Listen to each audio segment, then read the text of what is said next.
Sur le pas de la porte d'une église du centre-ville, ceux qui entrent ici sont des touristes, mais aussi des paroissiens sous le choc. Tous ont une pensée pour le prêtre égorgé hier dans son église près de Rouen, en France. C'est inadmissible, des choses comme ça ne peuvent pas se passer. J'étais très touchée. Je suis rentrée pour des choses personnelles, mais j'y ai pensé quand même, parce qu'on ne peut pas faire sans rentrer dans une église et pas penser à ce qui s'est passé ce matin. L'abbé Philippe Maouet, lui aussi, est choqué. Il souligne la symbolique de cet acte terroriste. On touche une symbolique forte. Je veux dire par là qu'on touche l'humain dans sa dimension quand même religieuse, spirituelle, sacrée aussi. Se pose aussi la question de la sécurité des lieux de culte. Faut-il sécuriser aujourd'hui les églises? Fils du bon Dieu, le sécuriser. Enfin oui, s'il faut, il faut.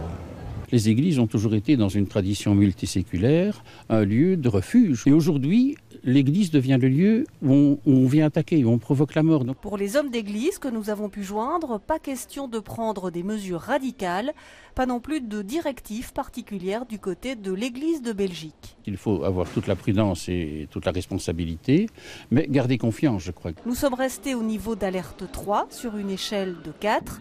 Les églises, comme tout rassemblement sur la voie publique, font l'objet d'une surveillance des communes et des polices locales. La zone de Bruxelles-Capitale XL nous précise que ces patrouilles sont plus vigilantes encore depuis hier. J'ai presque 80 ans, j'ai jamais connu une époque comme ça. Il faut changer le monde, mais ça ne va pas être facile, vous savez.